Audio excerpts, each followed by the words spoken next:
میں سارے پاکستانیوں کو آج کہہ رہا ہوں کہ دیکھیں اب جو آج پاکستان میں حالات ہیں یہ سمجھ جائیں کہ قوم کا وقت آ گیا ہے کہ باہر نکلنے کا. میں نکل رہا ہوں, جان کو خطرہ ہے. دو دفعہ میرے اوپر قاتلانہ حملے مارنے کی کوشش کی گئی. میں نام لیتا ہوں, دونوں دفعہ ان کے پیچھے جنرل فیصل نصیر تھا. مجھے بھی اس نے مارنے کی کوشش کی اور یہ پیچھے تھا جو تشدد ہوا اعظم سواتی پہ, اس کے پیچھے بھی یہی تھا. ارشد شریف کے قتل کے پیچھے بھی یہی تھا.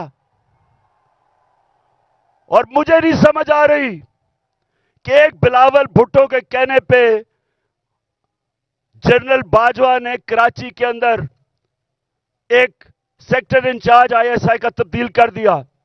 ہم یہاں 1 سال 8 مہینے سے اس آدمی کا ظلم سہ رہے ہیں.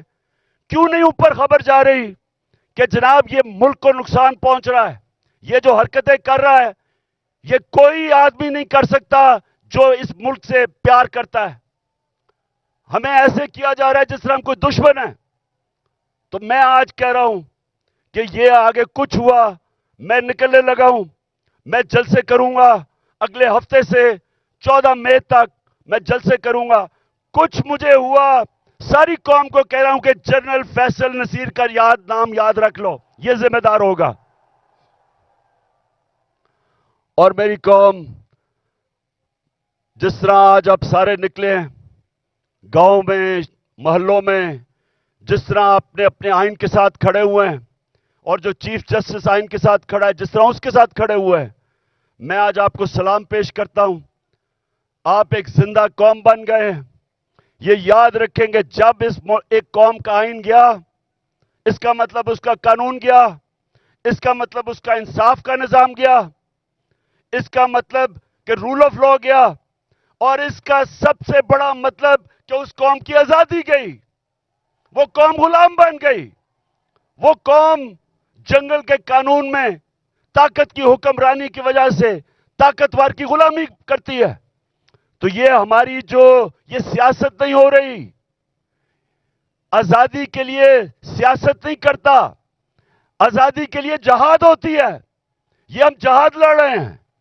ہم اپنے ملک کو آزاد کرنے کے لیے, قانون کی حکمرانی قائم کرنے کے لیے ہم سب جہاد لڑ رہے ہیں. اور آپ نے اب میرے ساتھ چل رہے ہیں. میں اب نکلنے لگا ہوں اور انشاءاللہ ہم تب تک سانس نہیں لیں گے جب تک الیکشن کروا کے اس ملک کو ہم آزاد نہیں کرتے. ایک بھیڑ بکریوں والی قوم چپ کر کے ان کو پاکستان کا آئین توڑنے دیں گے؟ کسی غلط فہمی میں نہ رہیں. ساری قوم کا فیصلہ ہے کہ وہ پاکستان کے آئین کے ساتھ کھڑے ہیں. اور چیف جسٹس کے اوپر جس طرح کا پریشر ڈالا جا رہا ہے, جس طرح اس کے خلاف پروپیگنڈا کر رہا ہے یہ مافیا, جو ججز کے خلاف پروپیگنڈا کر رہا ہے, میں آج یہ مافیا کو بتانا چاہتا ہوں کہ ساری قوم اس ملک کے آئین اور اس ملک کے ججز کے ساتھ کھڑی ہے جو آئین کے ساتھ کھڑے ہیں. اور میں آج اناؤنس کر رہا ہوں کہ انشاءاللہ اگلے ہفتے سے میں جلسے کروں گا, شروع کروں گا ادھر سے, اور 14 مئی تک اٹک تک جلسے کروں گا. میں پبلک میں نکلوں گا, عوام کو تیار کروں گا, اور عوام کو تیار کروں گا کہ ہم کسی صورت یہ جو 2 کیئر ٹیکر پنجاب میں گورنمنٹ اور پختونخوا میں جن کا مدت ختم ہو چکی ہے, ان کی کوئی قانونی حیثیت نہیں ہے, ان کا جواز آج بالکل غیر قانونی ہے. تو ہم ڈیمانڈ کریں گے کہ ہمیں الیکشن دیے جائیں. پنجاب کا الیکشن اناؤنس ہو چکا ہے, اس کی کیمپین شروع کر رہا ہوں. پختونخوا کے لیے ہم ہائی کورٹ میں, ہم سپریم کورٹ میں جائیں گے. وہاں کے لوگوں کے لیے بھی الیکشن چاہتے ہیں, کیونکہ 70% پاکستان میں عوام کی کوئی نمائندگی نہیں ہے.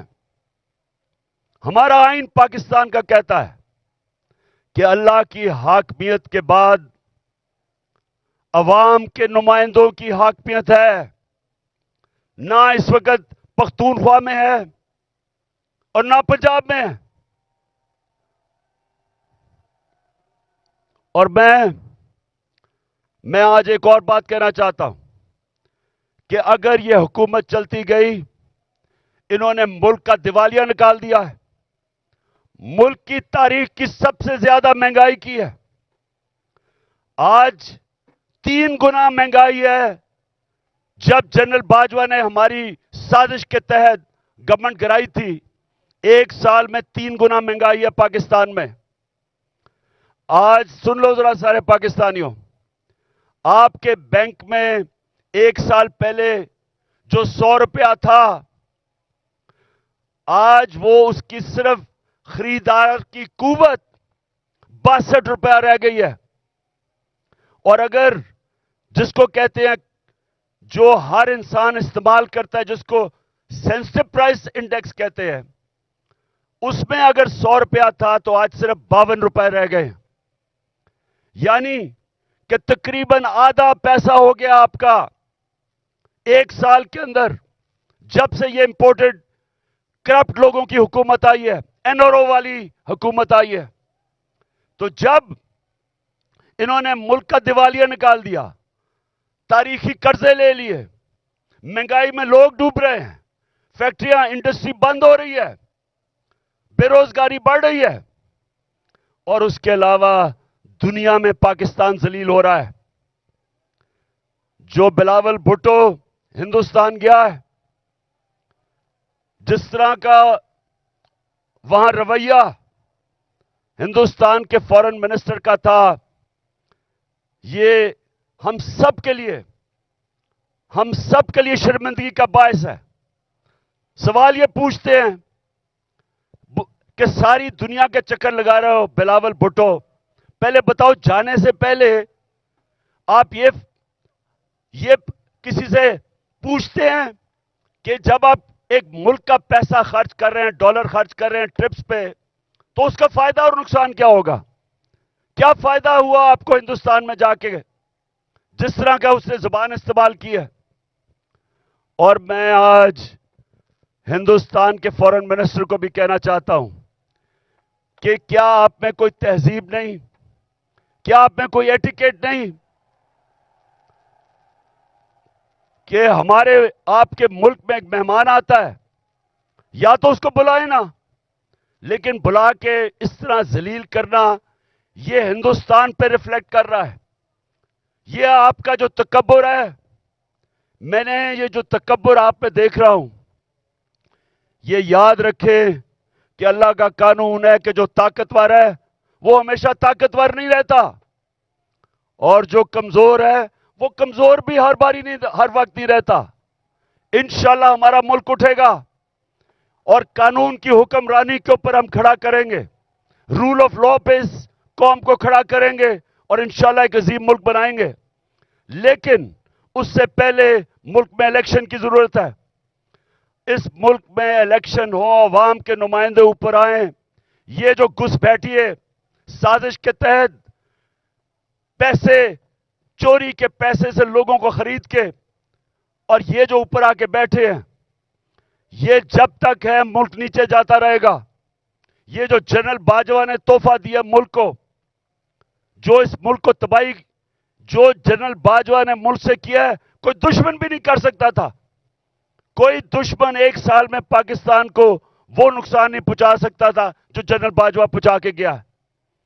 اور یہ جو شہباز شریف ہے، میں سے سوال پوچھتا ہوں کہ تم برطانیہ کیا کر رہے ہو؟